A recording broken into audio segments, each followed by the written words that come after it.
नमस्कार बच्चों, आप सभी का स्वागत है आपके अपने यूट्यूब चैनल होम साइंस में, जिसमें आज आप सब पढ़ने वाले हैं MA first year home science. और आप सबका पेपर 2 है चाइल्ड डेवलपमेंट अर्थात बाल विकास।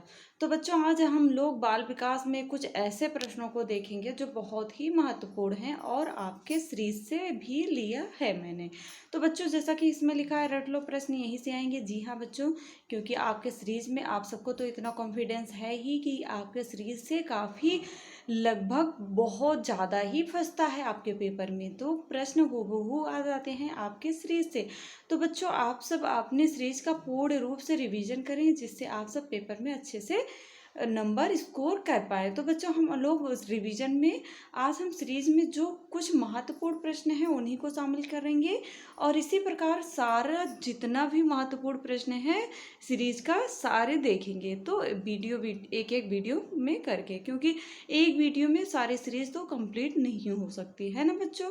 तो आगे बढ़ते हैं, और जिन्होंने चैनल को सब्सक्राइब नहीं किया सब्सक्राइब कर लें। जैसा कि हम लोग अति लघुत्तरीय प्रश्नों को देखेंगे, तो प्रश्न हमारा कह रहा है सामान्य प्रसव और ऑपरेशन द्वारा प्रसव से आप क्या समझते हैं, बताइए। जो नेचुरल डिलीवरी होती है और जो क्या और नॉर्मल डिलीवरी और जो सिजेरियन डिलीवरी होती है उसी के बारे में हमें लिखना है। तो जैसा कि आप सबको खंड आ है, खंड आ अति लघुत्तरीय प्रश्न होता है। अति लघुत्तरीय प्रश्नों को कितने शब्दों में देना होता है? 50 अर्थात 15 शब्दों में देना होता है। 15 शब्दों में तो आप देख सकते हैं कितने शॉर्ट में लिखना पड़ेगा। तो जो सामान्य प्रसव होता है बच्चों, वो औजारों दवाओं की सहायता के बिना संपन्न होने वाला प्रसव प्रक्रिया या प्राकृतिक प्रसव कहलाता है। जिसमें नॉर्मल डिलीवरी में जिसमें कुछ औजारों और दवाओं का प्रयोग नहीं किया जाता है और वह प्रसव कंप्लीटली हो जाता है, उसी को हम सामान्य प्रसव कहते हैं। नेक्स्ट हमारा ऑपरेशन द्वारा प्रसव। जी हाँ, ऑपरेशन द्वारा जब माँ के उदर की दीवार में चीरा लगाकर, जो पेट है उसकी दीवार में चीरा लगाकर शिशु को बाहर निकालते हैं, तो यह ऑपरेशन द्वारा प्रसव कहलाता है। देखा होगा आप सबने, हो सकता है आप सब में फर्स्ट ईयर में हैं, और हो सकता है कई बच्चे ऐसे होंगे जिनकी डिलीवरी भी हो गई होगी, है ना। क्योंकि मेरे कॉलेज में कुछ बच्चे ऐसे आते हैं जो मैरिड हैं, तो देख सकते हैं। तो यह ऑपरेशन द्वारा प्रसव कहलाता है।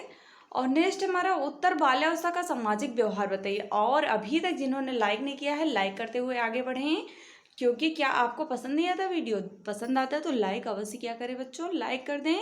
और लाइक करते हुए आगे बढ़ते हैं, देखते क्या है। उत्तर बाल्यावस्था का सामाजिक व्यवहार बताइए।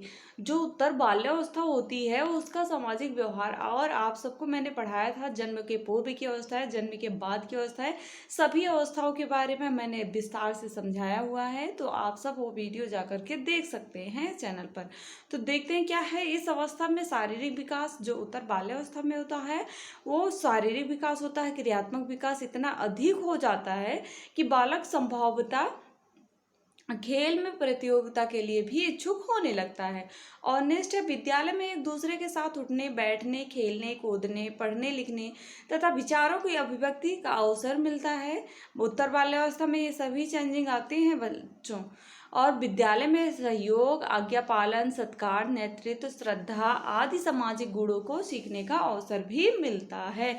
उसके बाद नेक्स्ट है हमारा प्रतियोगिता एवं प्रतिद्वंदिता। इस आयु में सामाजिक विकास की प्रेरणात्मक शक्तियां हैं, क्योंकि इनकी अभिव्यक्ति लिखने, पढ़ने, गृह कार्य करने और खेलने में अच्छी तरह से करते हैं। उसके बाद है इस उम्र में यौन चेतना का विकास हो जाता है। जी हाँ, उत्तर बाल्यावस्था में आप सबने देखा होगा 13 से 14 और 15 वर्ष के बालिकाओं में ये चेंजिंग आ जाती है। और 13 से 14 वर्ष की बालिकाओं में और बालकों में। उसके बाद है अभिरुचियों का विकास होता है, जिनमें लिंग भेद पाया जाता है और बालक बालिकाओं की रुचि में फर्क दिखाई देता है। कुशाग्र बालक या बालिकाएं अधिक अभिरुचि में सीखते हैं। और नेक्स्ट हमारा नेक्स्ट क्वेश्चन है बच्चों,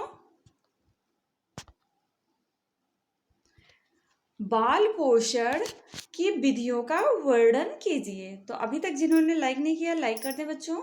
तो आप देखेंगे कि जो बाल पोषण होता है, बच्चे का पोषण होता है, उसकी विधियाँ क्या हैं। तो अभिभावक द्वारा अपनाई जाने वाली 15 शब्दों में लिखना है, तो कुछ बड़ा भी हो सकता है, कम मत करना। ओके, अतिलक उत्तरीय प्रश्नों को। तो अभिभावक द्वारा अपनाई जाने वाली बाल पोषण की विधियां बालक के विकास को प्रभावित करती हैं, क्योंकि जो अभिभावक की बाल पोषण की विधियां होती हैं उनके स्वयं के पोषण में उनके अभिभावकों द्वारा अपनाई गई विधियों के आधार पर ही निर्धारित होती हैं। क्योंकि यदि बालक का पोषण अधिक प्रभुत्वशाली वातावरण में होता है तो बालक में अनाज्ञाकारिता की प्रवृत्ति विकसित हो जाती है। माता पिता जितने अधिक रूढ़िवादी होते हैं, बाल पोषण में उनके उतना अधिक प्रभुत्वशाली होने की संभावना होती है। यदि पोषण विधि अधिक प्रजातांत्रिक वातावरण से संबंधित है तो बालक में स्वतंत्र चिंतन, अधिक सृजनात्मकता व अधिक सहयोग जैसे लक्षण हो जाते हैं। ये बाल पोषण के बारे में चर्चा कर रहे हैं हम लोग। तो उसके बाद है अभिभावक बालकों के पोषण पालन पोषण में अधिक छूट वाली प्रवृत्ति अपना सकते हैं। तो अभी तक जिन्होंने लाइक नहीं किया, लाइक कर दो यारों, और चैनल को सब्सक्राइब कर लें। तो जो छूट मिलती है बच्चों को, वही प्रवृत्ति अपना सकते हैं। इसके फलस्वरूप बालकों में अनुशासन प्रियता का विकास नहीं होता है। ऐसे परिवारों में पारिवारिक संबंधों के बिगड़ने की भी संभावना अधिक रहती है। नेक्स्ट हमारा बालकों के अच्छे शारीरिक स्वास्थ्य के लक्षण बताइए। अगर आप कैसे जानेंगे कि बच्चा ठीक है, उसका शारीरिक स्वास्थ्य ठीक है, तो ये पहचान देख लीजिए, लक्षण देख लीजिए। चमकदार त्वचा होनी चाहिए, स्किन ठीक होनी चाहिए, साफ सुथरा होनी चाहिए, साफ एवं चमकदार आंखें तथा बाल भी होने चाहिए, समान वजन एवं लंबाई भी होनी चाहिए, रोग मुक्त होना चाहिए और संवेगात्मक रूप से स्वस्थ होना चाहिए।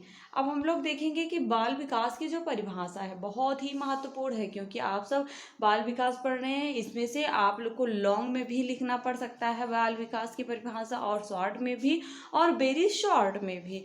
तो देख लेते हैं डार्विन के अनुसार बाल विकास होता क्या है। इन्होंने कहा कि बाल विकास वह विज्ञान है जो बालक के व्यवहार का अध्ययन गर्भावस्था से मृत्यु प्रयत्न तक करता रहता है। उसके बाद हॉलाक जी ने कहा कि बाल विकास मनोविज्ञान की वह शाखा है जो गर्भाधान से लेकर मृत्यु प्रयत्न तक होने वाले मनुष्य के विकास के विभिन्न अवस्थाओं में होने वाले जो परिवर्तन होता है उसी का अध्ययन होता है। इन्होंने हॉलाक ने कहा कि जब बच्चा जन्म लेता है और उसके मृत्यु तक के समय में जो जो चेंजिंग आती है उसी को हम अध्ययन करके मनोविज्ञान में बाल विकास कहलाता है। नेक्स्ट हमारा अति प्रभुत्वशाली अभिवृत्ति में बच्चों का क्या प्रभाव पड़ता है। अगर कुछ अभिभावक अपने बच्चों के प्रति अत्यंत प्रभुत्वशाली अभिवृत्ति अपनाते हैं, प्रत्येक परिवार में अभिभावकों में से एक न एक अधिक प्रभुत्वशाली होता है। ऐसे बालक उत्तम सामाजिक व्यवहार का प्रदर्शन करते हैं, वे ईमानदार होते हैं, विनम्र और सतर्क होते हैं, परंतु दूसरी ओर उनके शर्मीले एवं दब्बू और अति संवेदनशील होने की संभावना भी होती है, और उनमें अपर्याप्तता और हीनता की भावना विकसित हो जाती है, और बड़े होने पर वे यह अनुभव करते हैं कि उनके साथ अन्याय किया गया है। उन्हें डर रहता है कि उन्हें धोखा दिया गया है। उसके बाद आप सब आईक्यू की गणना करने के लिए जो सूत्र बताए गए हैं उसे देख लें। ये सूत्र किसने दिया था? टर्मन ने दिया था। तो आप सब याद कर लेना, बुद्धिलब्ध का सूत्र टर्मन ने दिया था। आईक्यू अर्थात मानसिक आयु बटा वास्तविक आयु गुणे 100, ये सूत्र याद रख लेना। और इस पे अगर सवाल आ जाता है, मानसिक आयु दिया है और वास्तविक आयु भी दिया है और आपको आईक्यू निकालना है, तो फिर आप मल्टीप्लाई करके निकाल सकते हैं। ओके, जिनको नहीं आता है वो ज़रूर कमेंट में बताएं, हम मानसिक आयु और आईक्यू निकालना ज़रूर बताएंगे। उसके बाद बुद्धि एवं विकास में अंतर। जी हाँ, बहुत ही महत्वपूर्ण प्रश्न है बुद्धि एवं विकास में अंतर, क्योंकि ये बुद्धि और विकास में अंतर आप सबसे जरूर पूछा जा सकता है। तो बच्चों, अभी तक जिन्होंने लाइक नहीं किया, सब्सक्राइब नहीं किया, सब्सक्राइब कर दें। आगे बढ़ते हैं। इनमें बहुत ही अंतर पाया जाता है और फर्स्ट है हमारा विकास एक व्यापक प्रत्यय है। याद रखना व्यापक प्रत्यय होता है, क्योंकि विकास कहाँ कब और कैसे होता जाता है ये पता नहीं चलता है। इसमें मानव का सर्वांगीण विकास निहित होता है, जैसे पढ़ना लिखना चलना बोलना शारीरिक मानसिक ये सभी विकास इसमें सम्मिलित होते हैं। जबकि अभिवृद्धि एक विशिष्ट प्रकार का विकास है, क्योंकि विकास एक अंग मात्र है। जो अभिवृद्धि है उसमें सिर्फ अंग मात्र का विकास होता है। और नेक्स्ट हमारा विकास के गुणात्मक परिवर्तन होते हैं। जो विकास होता है उसके गुणात्मक भी परिवर्तन होते हैं, जबकि वो अभिवृद्धि की सिर्फ मात्रात्मक परिवर्तन होते हैं। जैसे कि आपकी लंबाई अभी प्रेजेंट टाइम इतना है, इससे ज़्यादा अभिवृद्धि नहीं हो सकती है ना बच्चों। इससे ज़्यादा वृद्ध हो जाए तब तो आप घर में घुस भी नहीं पाएंगे, इतने लंबे हो जाएंगे। तो यही अभिवृद्धि है। अभिवृद्धि में शारीरिक विकास होता है जो एक निश्चित सीमा तक ही होता है। नेक्स्ट हमारा विकास के अंतर्गत शारीरिक मानसिक सभी प्रकार के परिवर्तन होते हैं, जबकि अभिवृद्धि में केवल क्या होता है, शारीरिक परिवर्तन होता है, जैसा मैंने अभी पहले बताया। नेक्स्ट है 4 है विकास प्रक्रियात्मक परिवर्तनों से संबंधित होता है, जबकि अभिवृद्धि जो होती है वो संरचनात्मक परिवर्तन से संबंधित होती है। संरचनात्मक अर्थात आपके बॉडी का टेक्सचर, आपके बॉडी का जो जैसे आँख कान नाक ये सभी क्या है, आपके संरचनात्मक अभिवृद्धि होती है। विकास के अंतर्गत रचनात्मक तथा विनाशात्मक दोनों ही परिवर्तन सम्मिलित होते हैं, जबकि अभिवृद्धि में क्या होता है, अंतर्गत केवल रचनात्मक परिवर्तन ही सम्मिलित होते हैं। इसमें विनाशात्मक भी हो जाता है रचनात्मक भी हो जाता है, परंतु अभिवृद्धि में केवल रचनात्मक ही परिवर्तन होता है। नेक्स्ट है हमारा विकास गर्भाधान से मृत्यु तक चलता है। याद रख लेना जो विकास होता है, अभी मैंने हार्लॉक की जो परिभाषा बताई थी विकास के ऊपर कि गर्भाधान से लेकर मृत्यु तक चलने वाली प्रक्रिया में जो विकास का मनोविज्ञान का अध्ययन किया जाता है वही बाल विकास होता है। तो ऐसा ही है इसमें भी, क्योंकि विकास जो गर्भाधान से मृत्यु तक चलने की प्रक्रिया होती है, जबकि अभिवृद्धि जो होती है 20 से 22 वर्ष के बाद इस अवस्था तक चलती है और वहीं पर रुक जाती है अभिवृद्धि।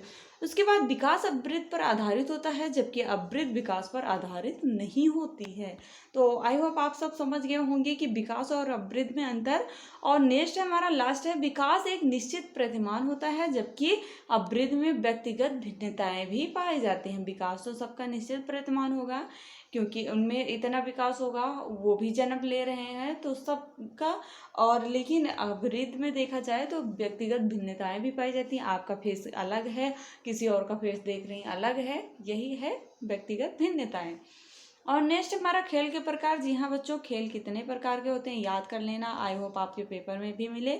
एक तो होता है एकल खेल, दूसरा होता है सामूहिक खेल, अन्वेषणात्मक खेल, रचनात्मक खेल, काल्पनिक खेल और सृजनात्मक खेल। इसके बारे में मैंने डिटेल में पढ़ाया है, आप सब चैनल पर जा करके देख सकते हैं। तो मिलते हैं नेक्स्ट वीडियो में नेक्स्ट टॉपिक के साथ, तब तक के लिए जय माता रानी।